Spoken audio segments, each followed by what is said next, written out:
Yeah. That's very good. Right, people, how are we doing? We good? We should be good because we're about to witness something that has something amazing. Right, okay, so, you know, obviously what happens is they call you up and say, like, you're going to come and do the intro, last poets, and then you basically like, yeah, cool, I'll come to that. And then basically you have to kind of sit at home and kind of absorb last poets back into your life, and then you do that, and then you kind of think of what you're going to say. So, here goes. I'm 13 years old, I'm in the playground crying. Not really liking school very much, but basically I have an English teacher who wears a beret and a long barbed coat. And he sees me crying in the playground one day and he says to me, you know what, Charles, I'm going to save your life. I'm going to change it. I'm going to give you two things. I'm going to give you a new best friend and a weapon. I'm like, wicked, brilliant, great, just give me anything. Just anything that can help me survive this school life that I'm not enjoying. He gives me a pen and a book. I'm like, you told me you're going to give me a new best friend and a weapon, like some guns or knives or something. He's like, no. What's going to happen, Charles, is you're going to write down your feelings in this black book. Well, that's a bit weird, isn't it? That's a bit keeping like a diary of a boy. Boys don't like to write down words, do they really? But I try it out and it's cool. And I kind of get into it. And I never ever thought that poetry would change and impact my life as much as it has. And I call it my access all areas passport, because it gets you into places that you shouldn't be. Like the stage of the Jazz Cafe. Now, okay, so what happens is then you start writing the poetry and then you're going to be walking through Dulwich one day, do you mean? And then a car's going to drive past and then that car's going to be playing some hip-hop, some Run DMC. And you're going to like, cool man, this is kind of cool. This is kind of like that kind of poetry stuff that my weird English teacher is making me write down in the book. It's kind of similar to the kind of hip-hop stuff that I'm hearing coming out of cars that are driving through South London. I kind of quite like this. I want to be a rapper. I can do it. No, you can't, because you've got an English accent and basically it's like 85. That's not going to happen. Like, no one's trying to hear you rap. Go back into your bedroom and write some more poems to kind of make the people feel it. I basically around about 1989, I kind of started going to a club very near here called Dingwalls, down the road, with a DJ called Giles Peterson, who seemed to have this amazing, super rare collection of stuff, and he would play records. So the first time I ever heard The Last Poet was probably in Camden, in Dingwalls, and I kind of went up and I was like, man, what's this? That's me kind of trying to follow and read the record thing going round because I'm that old. And then basically what happens is like this tune is called This Is Madness, and if you can be very lucky if you'll find this. And then I spend a large amount of years trying to find this record, and then when I do finally find it, it costs me an arm and a leg, and I don't even care. I just go home and listen to that thing endlessly and repeat. My African mother is just like, I don't know what the boy is doing, he's just sitting in his bedroom listening to The Last Poets. I get more and more into the hip-hop thing and I'm finding other people who've sampled these Last Poets guys, and that's really amazing. I'm like, these dudes are cool. I go and find books and I buy these books and I read them and I absorb the poems and I try and buy every single album by the Last Poets I can find. And believe you me, there are the obvious and there's the obscure and expensive and rare. And then basically one day I'm in Old Street, randomly in a warehouse, and I'm walking down the corridor. I'm living in this loft in Old Street, and it's 95, and you can do that at that time because property is cheap. And I walk out, and there's this dude walking down the corridor with a beret on and a dashiki and some beads, and I'm like, hold on a minute, that's the dude from The Last Poets. And he's in London. And I'm thinking to myself, whoa. Like these dudes who I've idolised, like who've actually changed my life, who've informed me about my life and taught me so much about myself and being a man and trying to just be real and be alive and embracing London and so on and so forth. They're actually in London walking up and down the corridor. And I'm like, you're the dude from The Last Poets. He's like, yes I am, my brother. I think wicked, great, brilliant. I think nothing of this again, and our paths cross. And then years later, Lisa Mead calls me up and is like, yeah, Charles, I don't suppose you're interested in making a couple of records with The Last Poets because they're actually going to come over. I'm like, are you crazy? And then exactly, and then I find myself in the studio making records with The Last Poets. And the thing is, all that time that I'm there, I'm freaking out, like, oh my God, I can't believe that they're actually here in the building working with me, this is amazing. And so on and so forth, which brings us to this moment. Wow, this is like bigger than doing Royal Albert Hall and all those things. This is like, I never ever thought I'd see the day when actually they'd be in London, all of them together, and about to perform the thing. Godfather's a rap, Godfather's a hip hop, kind of like, there is no Kanye, there's no Jay-Z, there's none of these people that people talk about unless you talk about Last Poets. Yeah, we should make some noise for that because they don't get enough credit for that.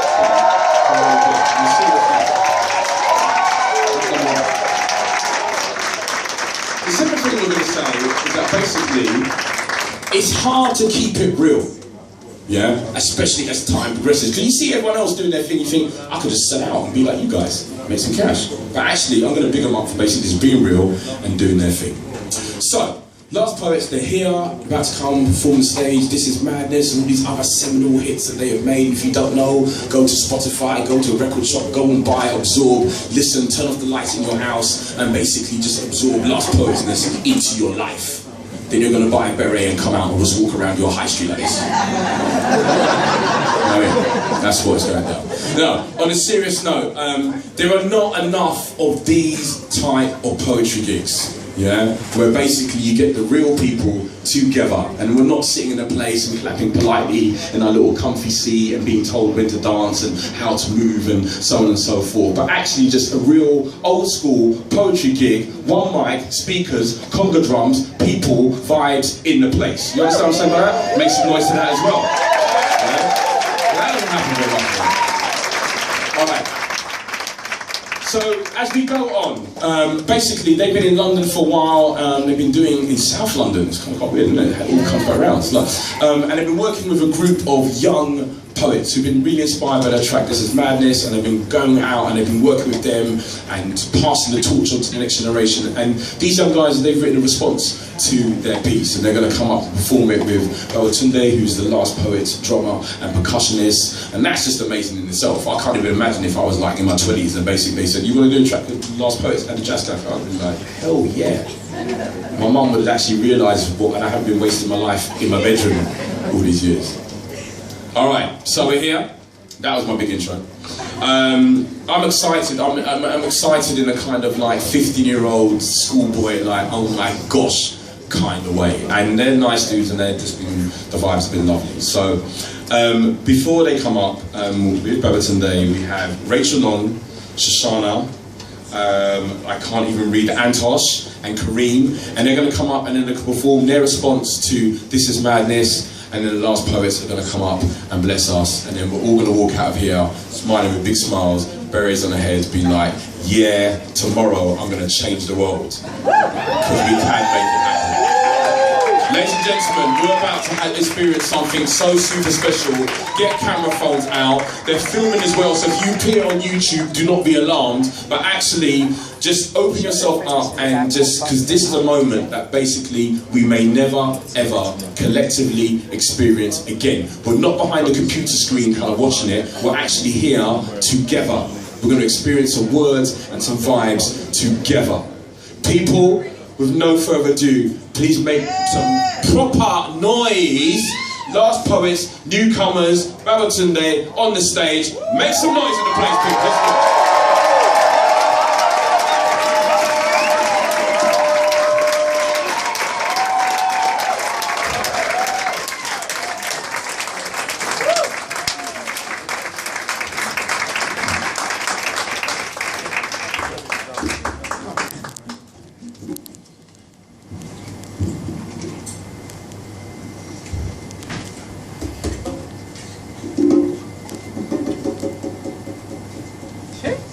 My American friend Elaine writes angry and eloquent essays.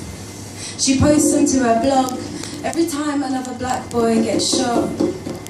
My American friend Elaine writes angry and eloquent elegies then for as many black men as she can before the news flashes faster than her 70 words per minute, sometimes less. Sometimes she must drop to 55, 40 when she pauses to consider how to most effectively word anger. So careful is she for pain not to become rant. Days like these last a very long time, thinned out by the sunlight and the sidewalk sinking underfoot, settling back into place.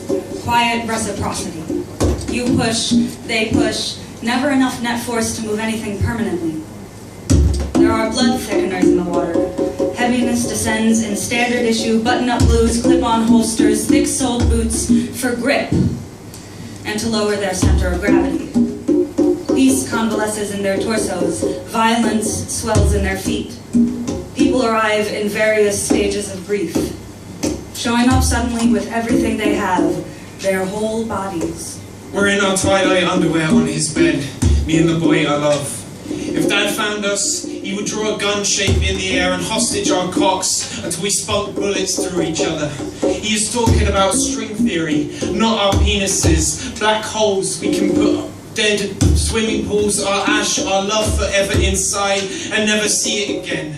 But I know forever when by kissing my dad's dad through the cancer, through his tectonic speech, if I knew how to escape quicksand, I would take the tumours out of his body and feed a person, a village, this continent with him. Everyone would make casserole from the tumours and we'd all carry how to fix a tank, how to shoot a gun, how to talk a language that isn't our first to escape a country. We will carry all of this in our stomachs. We're pregnant with how to promise that we're coming back for everyone we've left holes inside. My brother isn't listening. I try to remember the dealer isn't the grower. We ask science, is that your final answer? Earth, we walk on your face every day. How have you not noticed us yet? How am I scared of change when I'm not even the same me from yesterday? I got some people that want to show Cameron what real cuts look like, but when you see them, it's just another line for him to cross. Men copying men, copying men, copying men. Red tear rhetoric. Non-laughers, 48 lawyers, you give them a hand, they give you the finger. Puppets bragging about the prices of their strings. We'd rather be concerned with being seen. We'd rather walk on water than go deep for bits of ocean we haven't discovered. Be humble. If looks did matter, why did God choose to look like both of us? I try to remember the dealer isn't the grower. The news comes and it comes too early in the morning, too late at night. She says to keep up, she has to stay up. Midnight, Monday in the UK is only 7 PM in DC. Think what can happen in any given evening, any taken evening. She says she's exhausted when we meet up on Oxford Street for, I can't remember his name, but I remember wearing no coat and high-heeled boots. I remember it was sly raining. I remember popping into H&M and buying a jumper. I remember thinking what a mess to a mirror. I remember knowing before they did that my feet would blister. Elaine, how long do you think we will be marching for?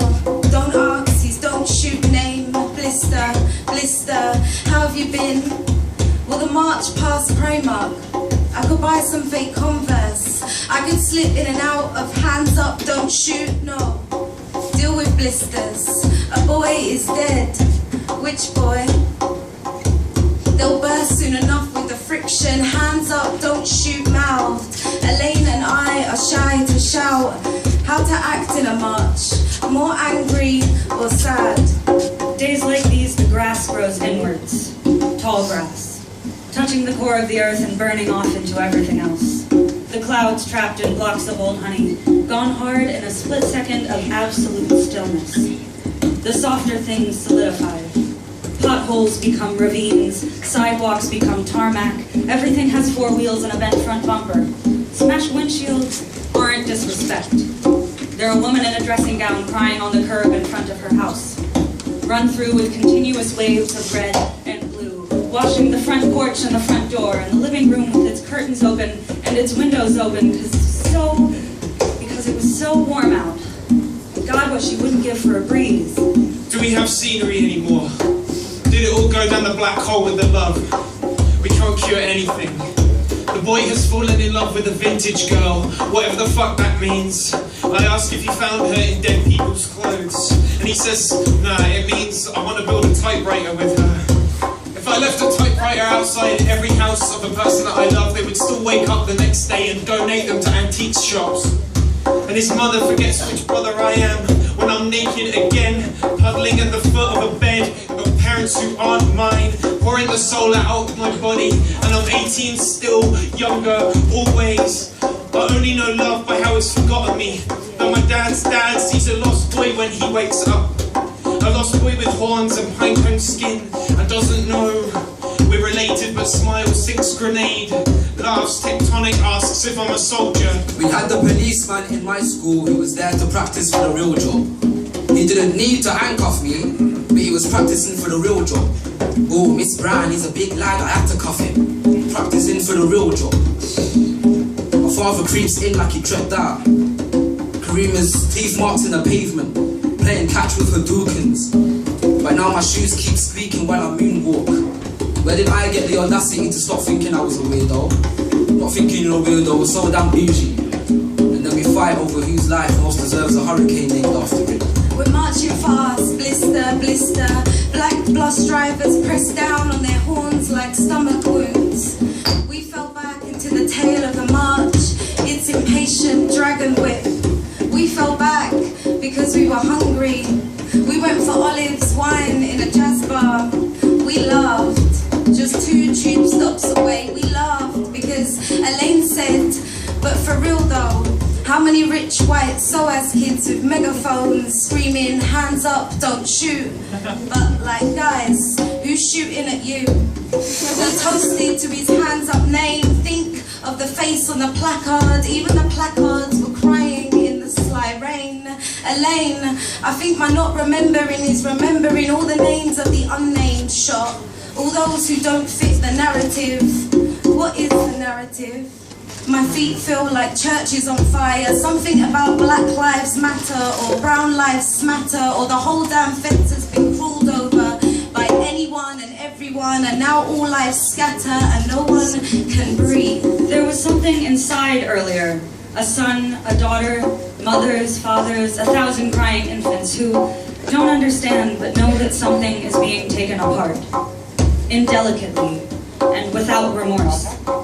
All that noise has come outside now. They're cordoning off the whole city, the whole state, wrapping it in red yellow tape and attaching weights, throwing it into the deep end. Days like these, a full moon rubs your skin raw. Perfect and far away and grating against you like a rough stone in a deep palm. There is enough friction here for everyone to catch fire eventually. The brother of my brother clambers into bed with us, slips a glass-blowing documentary into our mouths, and we are transparent, full of tremors for sleep. And where's Grandad? We can quicksand escape from everything. We can see the holes typewriters left, or tumours that are taking us away. The women they love grow out of their open asleep mouths, hooves crashing into a continent of their horses, and they have scenery there still.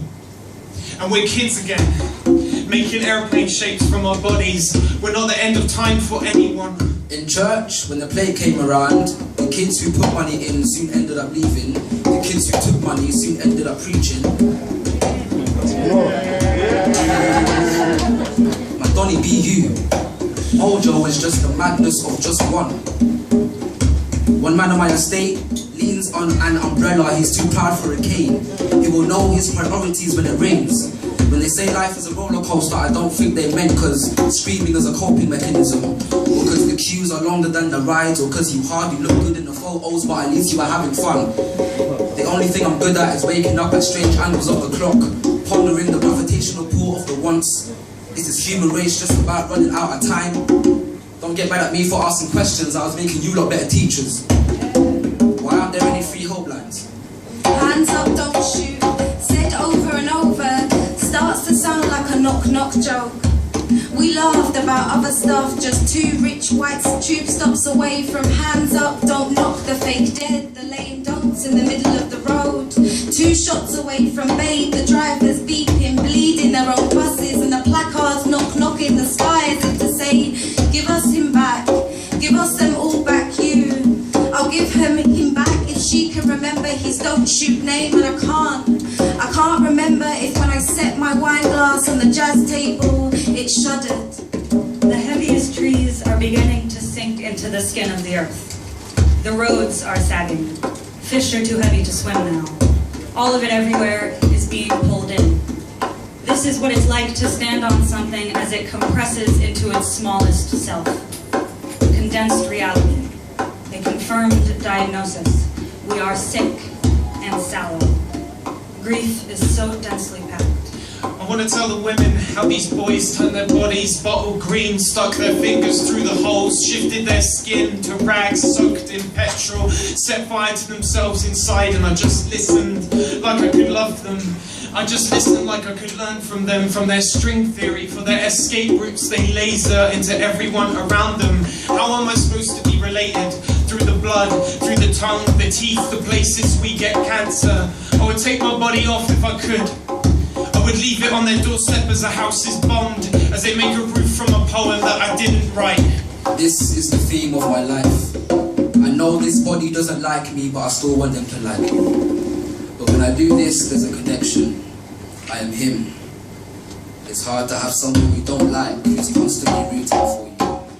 I read in an article that spinal fluid smells sweet when it burns.